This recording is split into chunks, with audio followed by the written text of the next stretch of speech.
let's get started. So hi everyone, nice to see you all. Apologies, massive apologies for the huge confusion that happened with the session on the 28th. I've been traveling all over the country to make this film for SFP, and I have to say it's been hard to keep my brain both like in the real world and in cyberspace at the same time. I find that really hard. So yeah, massive apologies for that, but we are here now and the session is going to be recorded. If anyone has any issues with appearing in the video, let me know and we'll try and edit it out. But otherwise it's mostly going to be sort of informational recording. So if I can ask you all to do two things at this stage, or maybe three things actually.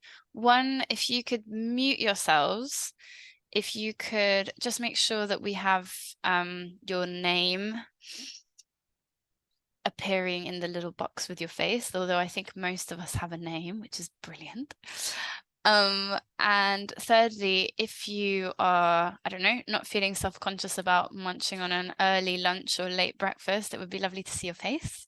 Also for some reactions of confusion and delight as we go on. That would be lovely.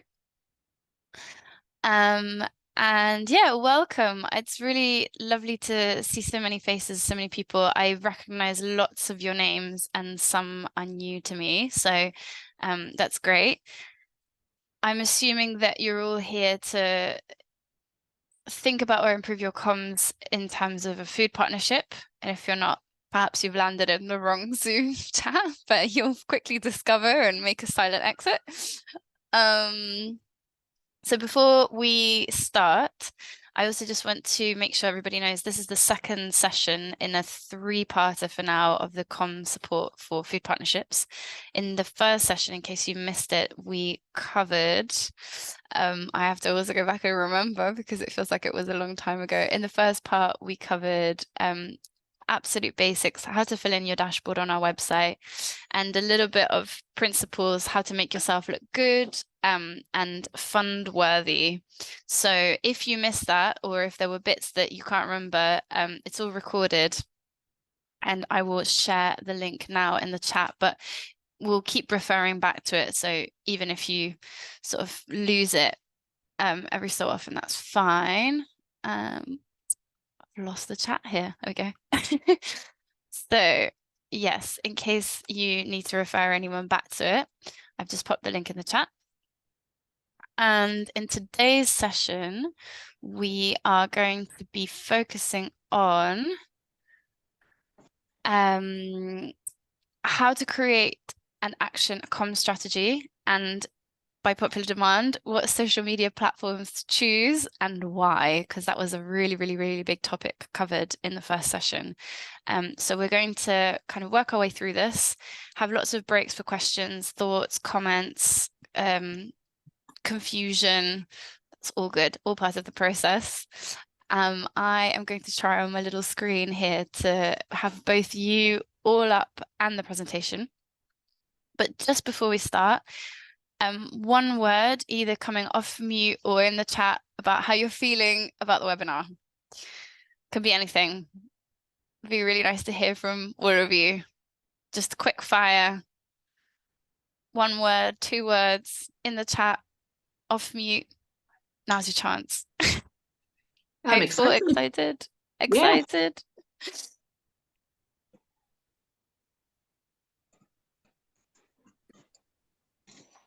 Anyone else? Anything other than hopeful or excited? Enthused. Oh, Talia, big thumbs up from you.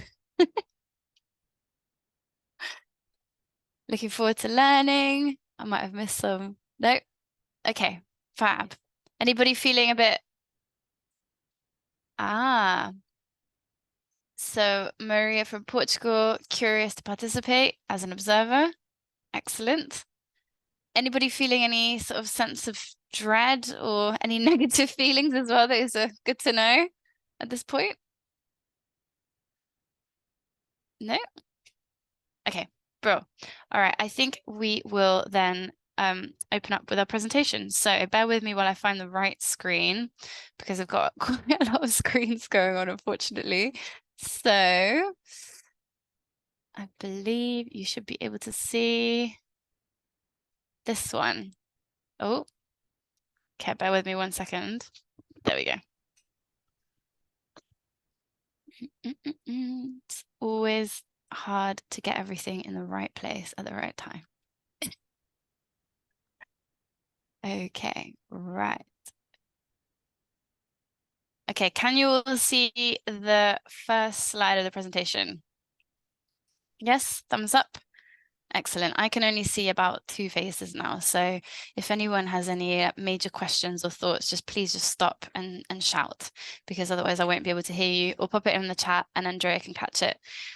So also, in case you don't know us, Andrea is the network coordinator for Sustainable Food Places, and she's here assisting. And I am Mara, the comms person for Sustainable Food Places, which is why I'm giving this presentation.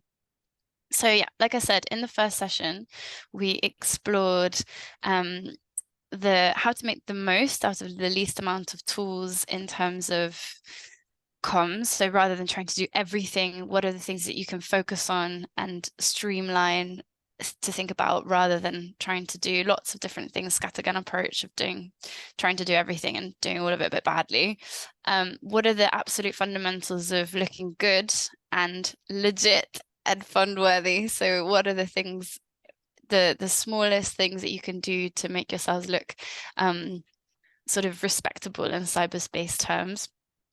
And those things, very briefly, were to have some sort of logo and branding, to invest in your anchor, which we're going to talk a little bit more about today, to take lots and lots of photos at all of the events that you can, to connect everything together, which we're going to continue to explore, and basically to be Googleable. So to be able to find your food partnership if you're talking to someone new, they've never heard of you before, they hear about your food partnership, and then they go away and try and find you on the internet. If they can find you, that's brilliant. If they can't find you, they might just get lost and not come back to your work. So yeah, if anyone has any questions about that, we can come back to that at the end, but the session was recorded and the PowerPoint presentation is shared as well. So you can come back to that. So in this session, we are going to look at building a strategy from those building blocks that we talked about in session 1. So first of all, and most importantly, in terms of strategizing, the very, very first thing to think about is to take stock of everything that you need, that you have, and that you want to achieve. So food partnerships vary massively. Sometimes it's one person, sometimes it's a whole team, sometimes there's great long-term funding, other times there isn't. So how stable is your team, or how volatile is your team? How long do you have for sure with someone in post? What are your actual needs, do you think, in terms of communications? What is your capacity if you're just one person working a couple of days a week and comms is not your background?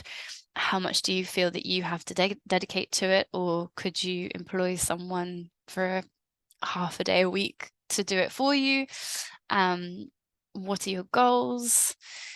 Who is your audience? All of those things are really, really important at the start of building your comm strategy, to sit down and put all of those things down, positives, negatives, all of it, to try and build a picture of what's actually possible rather than what you think you should be doing. Because again, like I said in the first session, if you're just trying to do everything, but actually you don't have the capacity or the resources or the want, it's not going to work out super well. So think about taking stock, what you need, what you've got, and then we're going to try and synthesize it all into work worth doing. So try to work in this kind of SMART, goals-oriented approach to your comm strategy. Like, what can you do with the least amount that's going to have the greatest output for you?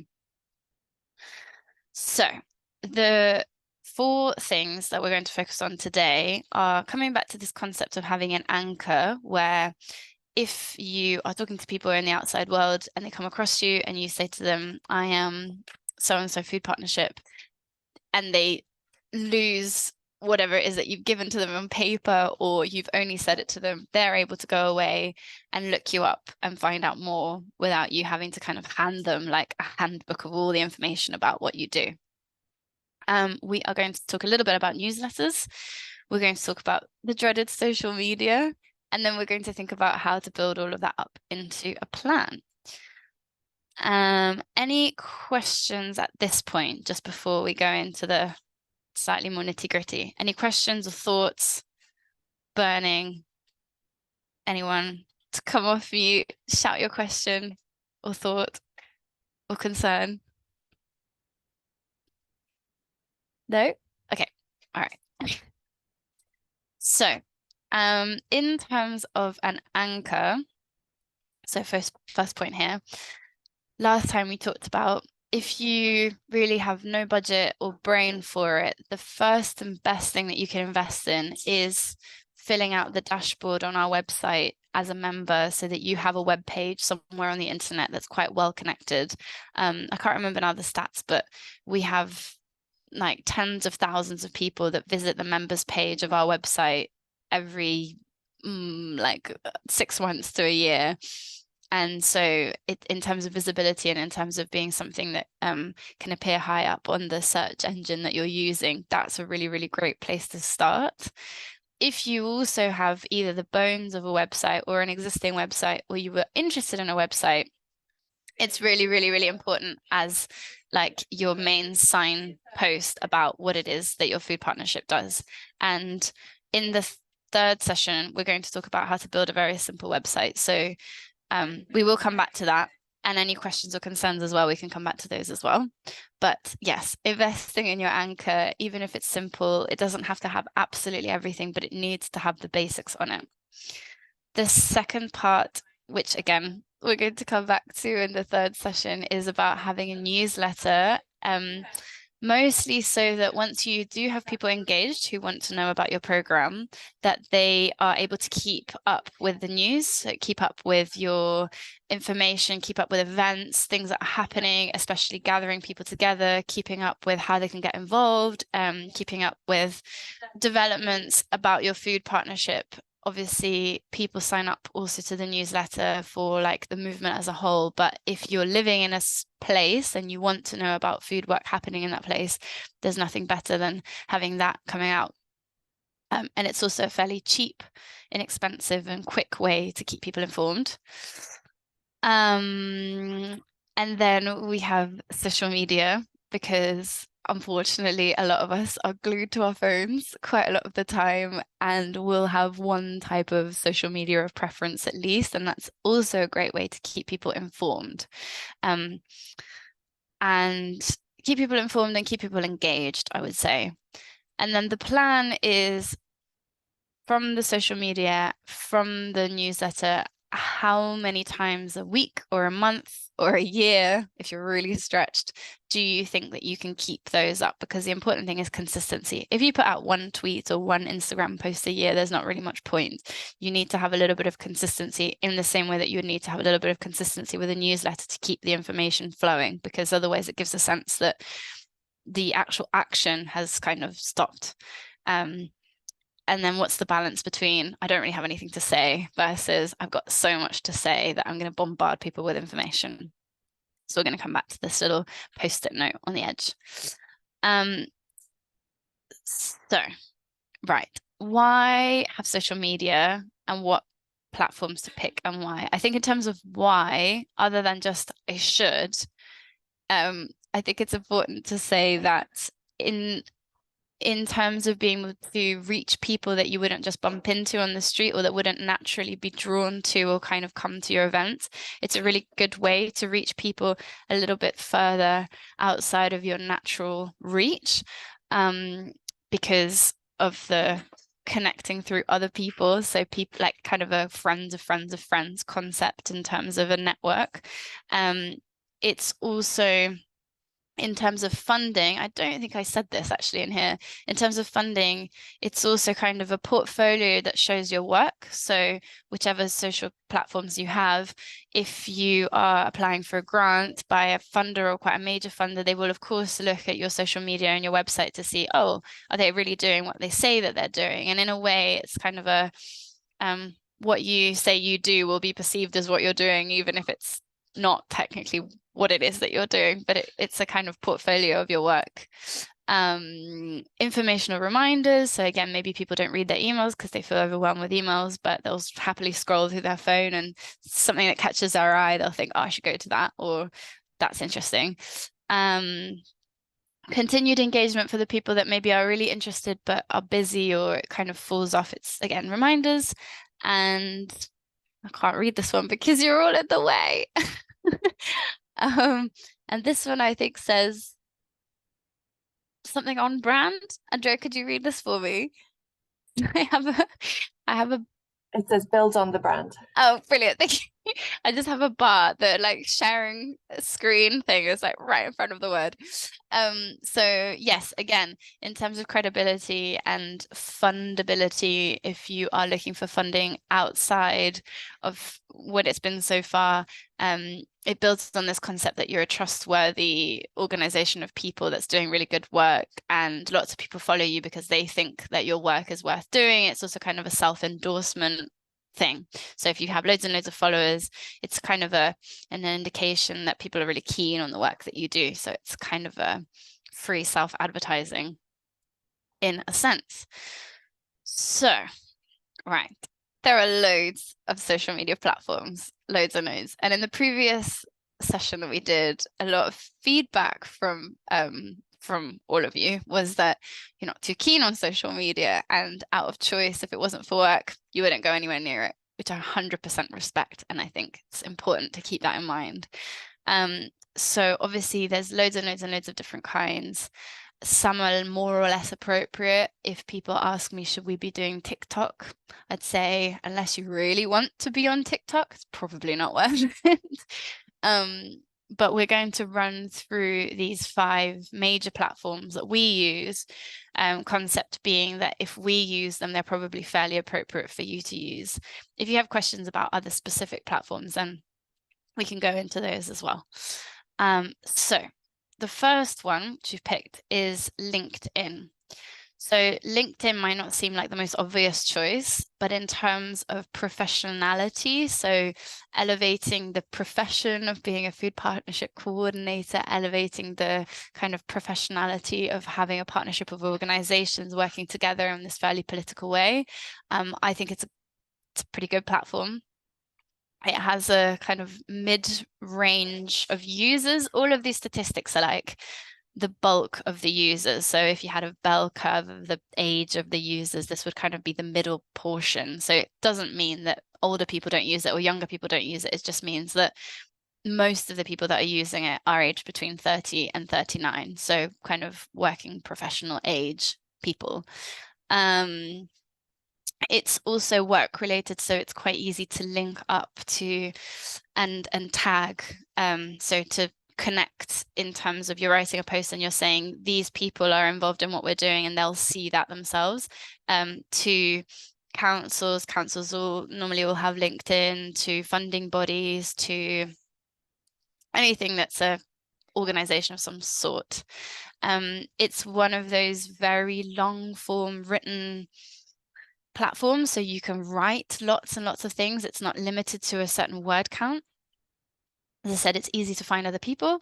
And in terms of a platform, it's still going very strong. People are still using LinkedIn in the sense that other platforms are less used by certain demographics. LinkedIn is one that's just working because it's about work and it's not so much a social preference. It's like the one platform that's most about work.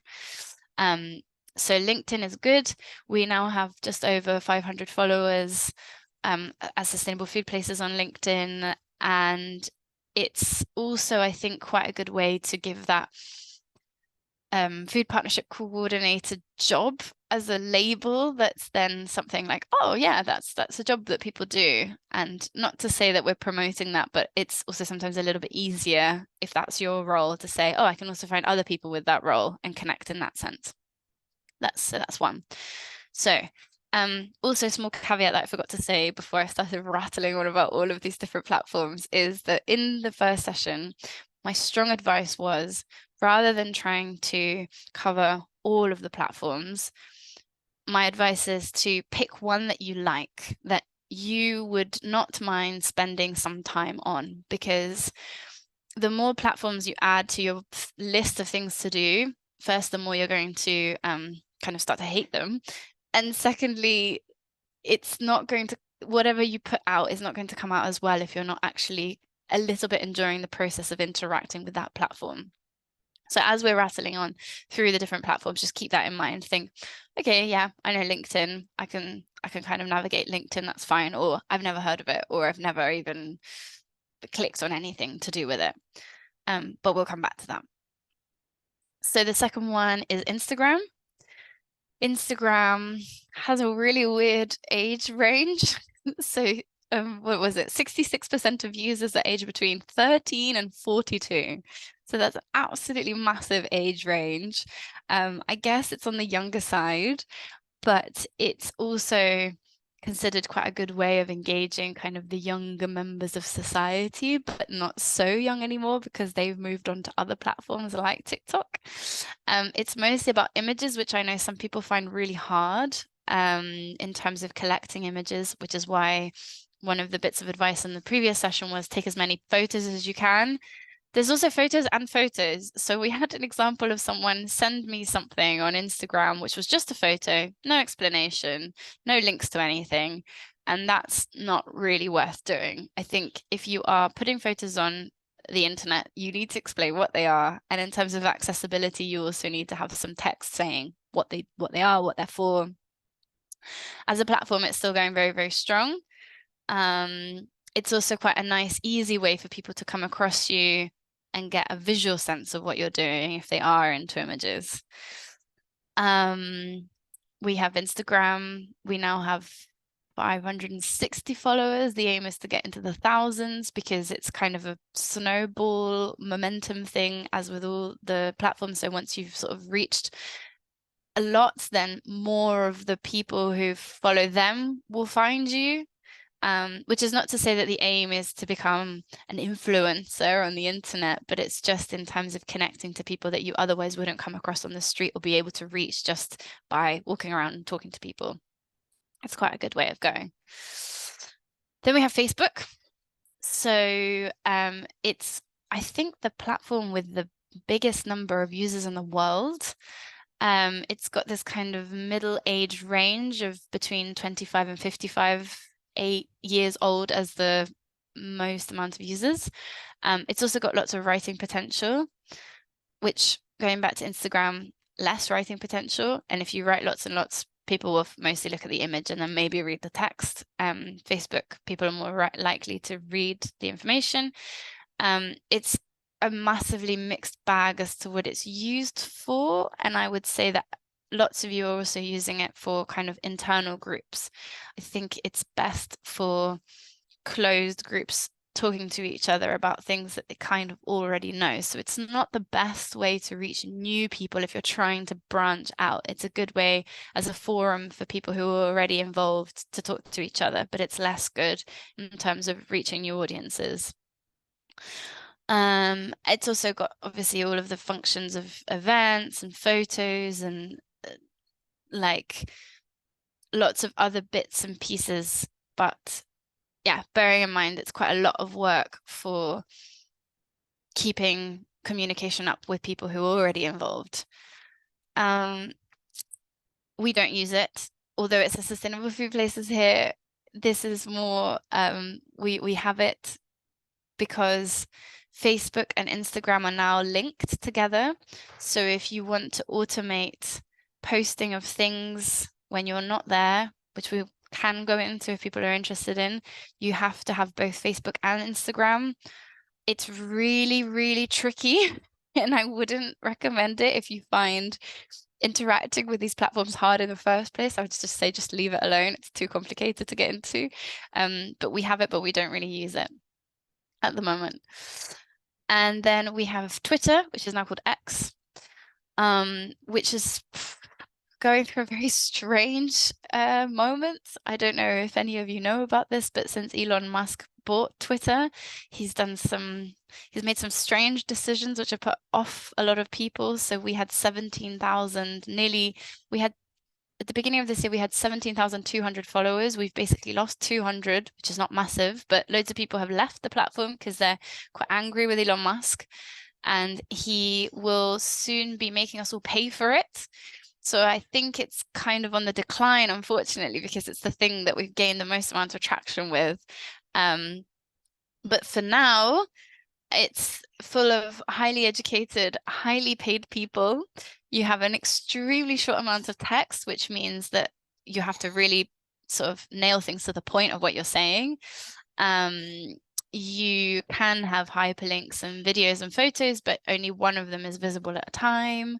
It's mostly used for kind of news and social commentary about what's going on. So I actually wouldn't say it's the greatest thing to remind people about webinars about, because within 2 seconds you have 500 new tweets and no one's reading all of them.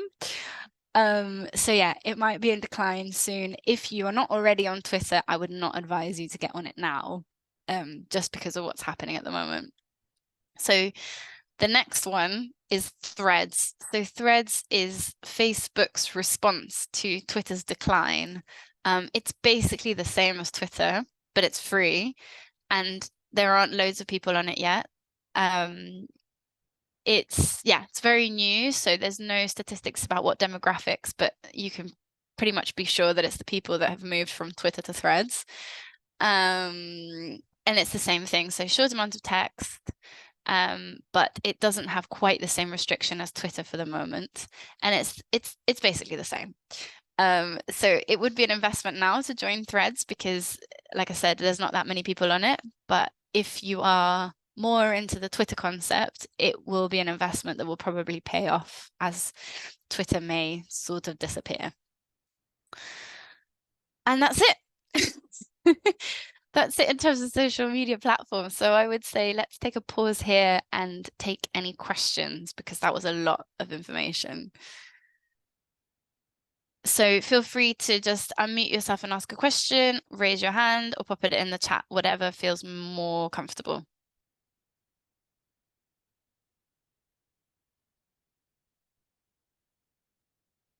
If anyone does have any questions or thoughts or comments, or just anything about your experience of using any of these platforms that you would like to share with anyone else. I've also gone off the slide here. Mara, I've got a question about LinkedIn. Yes. So it sounds to me like, so you can have your personal profile there, but you're saying organizations also have a profile. And from my very, very limited use of LinkedIn over the years, I have a vague sort of understanding that you don't need to update it that often. Like, so if I were to build a page for Sustainable Food Norwich, how often would you recommend I need to interact with it, and why would I be interacting with it? What would I be trying to do and achieve with it? Okay, that's a great question. So what I'm going to do is I'm going to show you ours, if I can get out of this page. I'm going to show you our Twitter, our LinkedIn, so that you can have a kind of idea. So the drawback to quite a lot of these systems where you're creating an organizational page is that it's linked somehow to your own personal page. So for example, when I made the Sustainable Food Places page, I had to link it to my own personal page. So I'm the owner. That's the only slight drawback, is you have to kind of put yourself on LinkedIn in order to create an organizational page. But you could also, if you personally don't want to be on LinkedIn, you could kind of be a bit undercover, like you can have your name and just not fill in any information about yourself. I do have a page. It's sort of, but if you have one, it's out of date and needs work, but yeah. So the personal page on LinkedIn, it's more like a standing CV, right? So it's the information about where you've worked and what you're interested in and what you do. Some people use it like they used to use Facebook, where they post lots of interesting articles that relate to their work and start discussions and conversations about it. But I would say if you wouldn't do that personally, I wouldn't do that for work. The organizational page, though, however, is a little bit more of a living document. So I'm going to show you ours to give you a sense of what I've been using it for. Hopefully you can see. Can you see the screen okay? Yes. Yeah. Okay, great. So what I have been using it for is, obviously we have our name, our logo, our pictures, our tagline, and because it's linked to mine as well, the more, so as the page, you can follow other organizations that relate to yours. So obviously we follow like Sustain and Food Sense Wales and Food Matters and the Soil Association and everyone that, or as many of them that relate to us as possible. You can post jobs. You can have all of the members of your team be on it. And if you want to create a little bit of buzz around your organization sort of professionally, you can share articles and opinions about local news or national news or policies. So you could have a little bit of a voice. Oh, I've lost you here. You could have a little bit of a voice in terms of where your organization stands in relation to certain things. I wouldn't necessarily, or you can also showcase things that you are doing as an organization that relate to food politics or the good food movement or anything that your food partnership is particularly passionate about. More than anything, it's just a way to show that you exist as an organization that people can work for, and that there are actions about that people can be interested in professionally. I think that for food partnerships, it would be really, really good because it is a way for you to link with other organizations in a way that you can't with a website. It kind of actively shows that the partnerships are like that the partnership allows for things to be happening with other organizations, and you could share a story about, I don't know, an event that you hosted with several other organizations, or a report that was created with several other organizations and with the council. And it also means that they often share what you're doing on their page. If that makes sense. Sure. Can I just clarify? The only organizations that I can link to will be others that also have a LinkedIn profile. Yeah. Yeah. So I wouldn't be connecting by somebody's website or Facebook page. No, you can connect with just hyperlinks to say, oh, it's this organization and this is their website.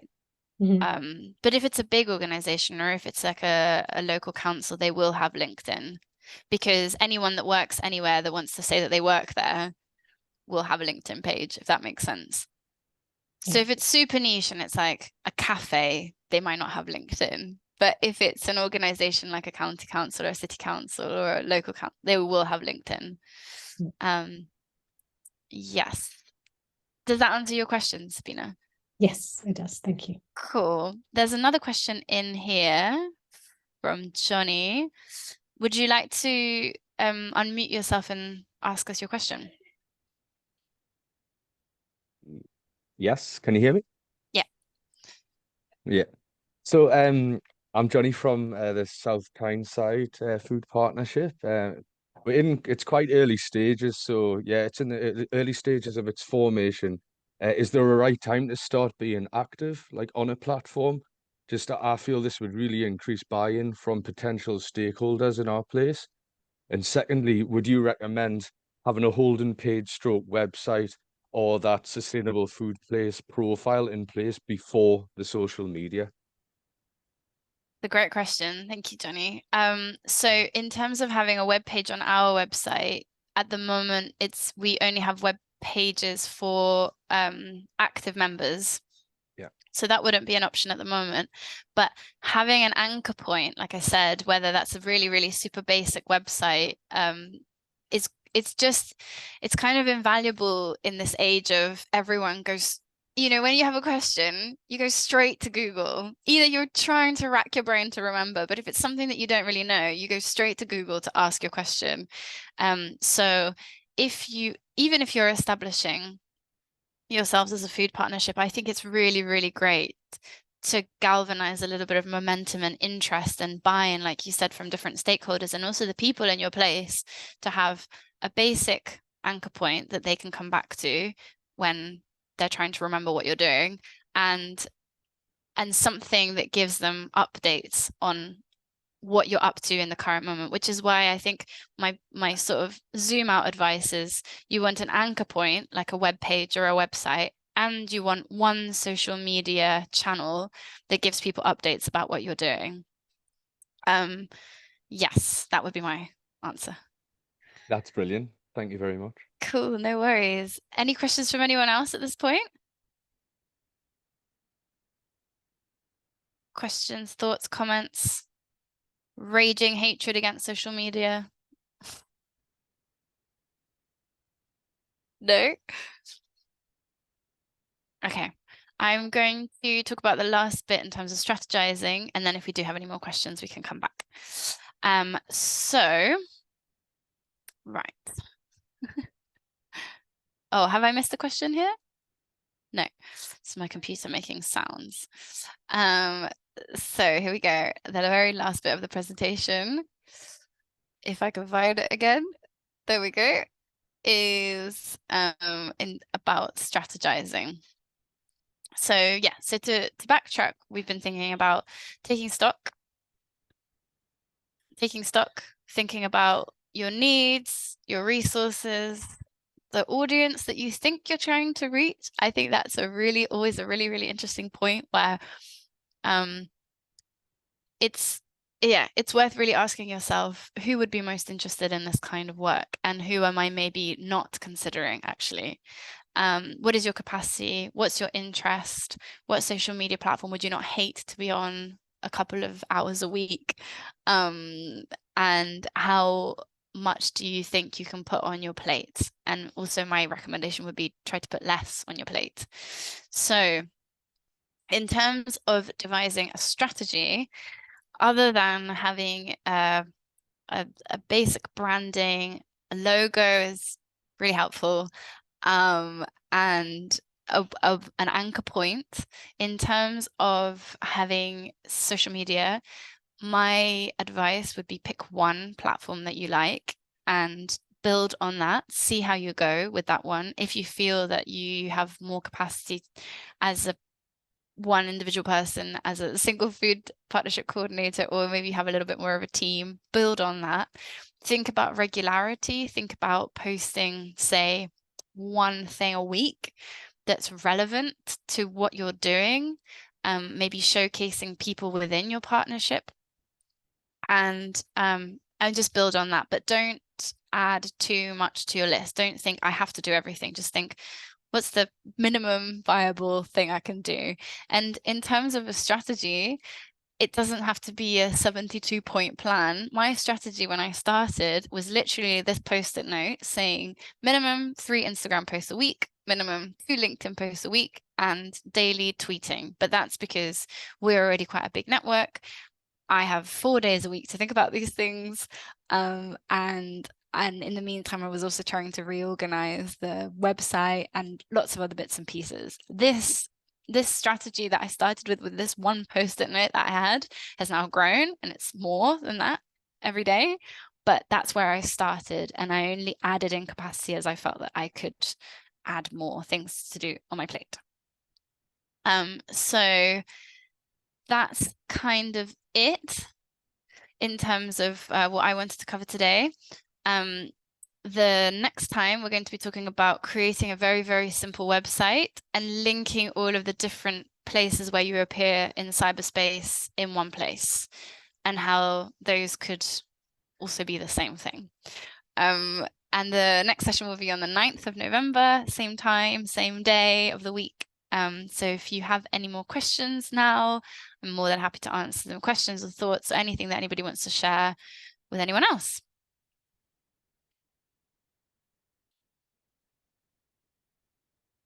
Hi, yeah. It's Mary. I'm from Boy Powers Food, which is the Powers network. Is it possible to share with you work that we're currently undertaking in terms of websites and how we're currently looking at it, just to get your eyes across the content to see if it's fits, feels right, or whether you can offer pointers? Yeah, sure. Yeah, absolutely. It might also be something really nice to bring to the next session if you are available, because we're going to be talking all things website related and what are the building blocks of a good streamlined website. So yeah, absolutely. If you would be willing to bring your work to the next one, actually, that would be really helpful. Yeah, we're literally just building a website at the moment. Yeah. Yeah. Okay. Fantastic. Thanks, Mary. I don't want to mispronounce your name. That's okay. It's Anya. You Ionia. got it, Anya. Yeah, don't worry. And I don't mind at all. It always gets mispronounced when it's seen as a spelling first. Thanks for that, Mara. That was really, really useful. Right.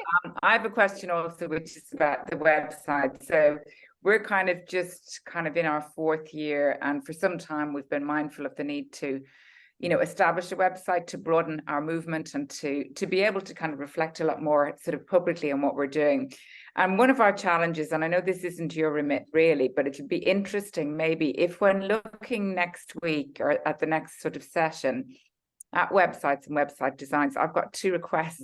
And one is slightly out of your box, but maybe everybody here can help. One of our problems is having funding to actually develop a website. So when we look at kind of local funding, i.e. regional, understandably, it's very, very tricky to prove a case for the fact that that's the best spend from, I'd say, local community foundation, because they're looking at cost of living crises and all sorts of other things, which of course the website can help, but it's not seen as a direct kind of giving. And so we struggle with that. So we're kind of looking more externally to see, can we just get some seed funding to be able to just establish one? And it'd be interesting if anybody has something to share around that, maybe for the next session.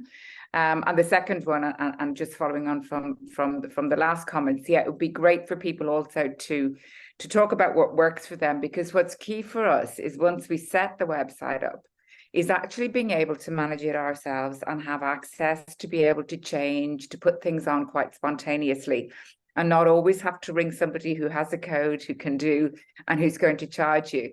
So I just thought I'd sort of raise both of those things, because it's capacity, both financial, but it's also capacity time-wise. And I think most coordinators of food networks are in a similar position, which is it's about trying to use your time as wisely as possible, and it being an asset rather than another, I don't know, another heavy load to put on your shoulders. So that'd be really, really helpful.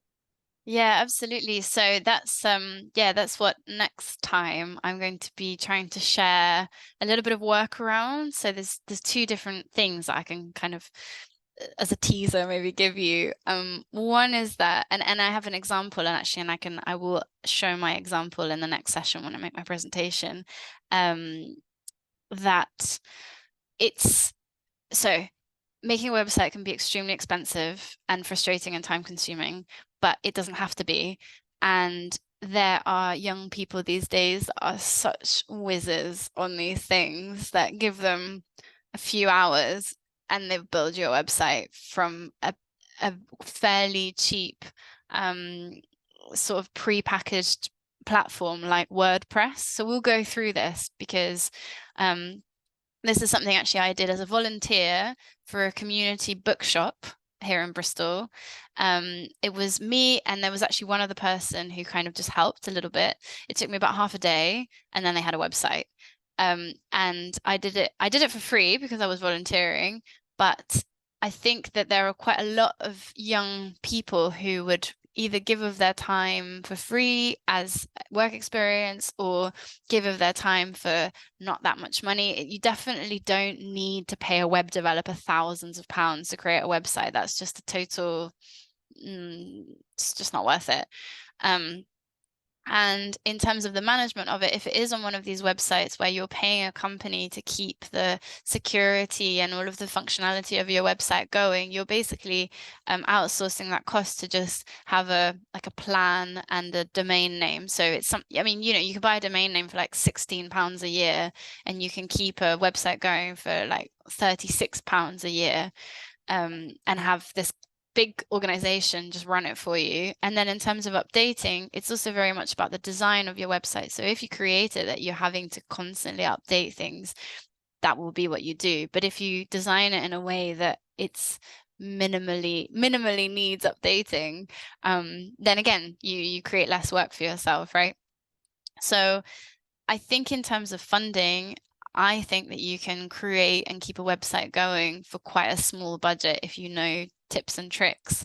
And then there's a real workaround to that, which is a thing called Linktree, which I mentioned in the first session, which we will talk about in the third session, which is like if you absolutely can't pull together a website, but you have one social media platform or more, you can use that kind of instead of a website if you're really stretched, and that costs nothing. It's free, and it's super easy to update.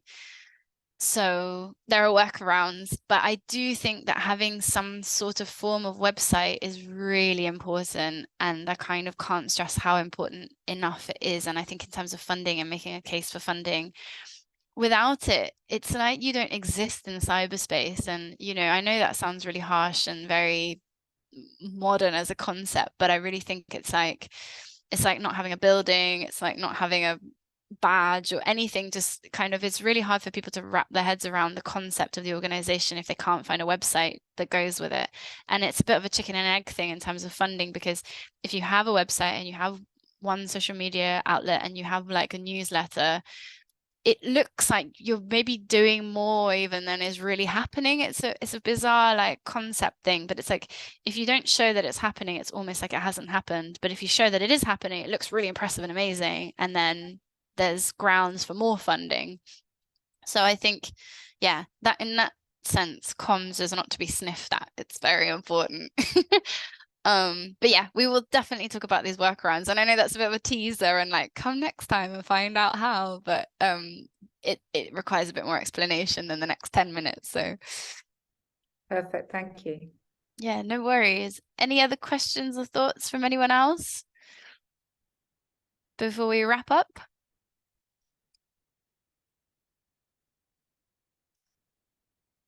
Or things to share also about social media that other people have found useful or noticed?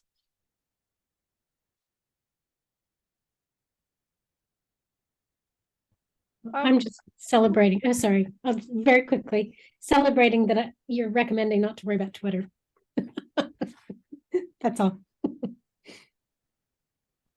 And on a similar line, to second what you said around LinkedIn, like LinkedIn is the newest sort of platform that we've started on in Glasgow, and the growth and the engagement has actually been quite a lot compared to like Facebook, which we started a year and a half ago and just hasn't had much engagement. So I would recommend LinkedIn quite highly, I suppose. I think for what we do, LinkedIn makes a bit more sense, because Facebook has also changed so much over the years. I had Facebook when I was about 15, and, you know, I used it to tell my friends what parties were going on or something like that. It used to be so different, and then it keeps evolving. But I think right now it's not really so much in the kind of high up on the list of the professional sphere. And given that food partnerships are quite it's a very professional thing to have this kind of partnership. It's a very political thing to have this kind of partnership. And I think Facebook is not necessarily entirely the right space for it, unless it is that group forum, like people talking to each other about events happening on the ground. But it's definitely not great for reaching outwards to other people that may not know about it. Yeah, cool. Well, Thank you so much, everyone. If you do have any more questions, I will put my email address. I mean, hopefully you all know my email address, but if you don't, I'll put it in the group chat now. Yeah, and if you have any more specific questions, send me an email, and hopefully I can answer your question. And the next session, what did I say? 9th of November, websites, and we'll also connecting everything in cyberspace. And if we want to, we can also touch upon newsletters, or otherwise newsletters might end up being our 4th session. So thank you so much, everyone. It's been really lovely to see your smiling faces, and hopefully that's been useful.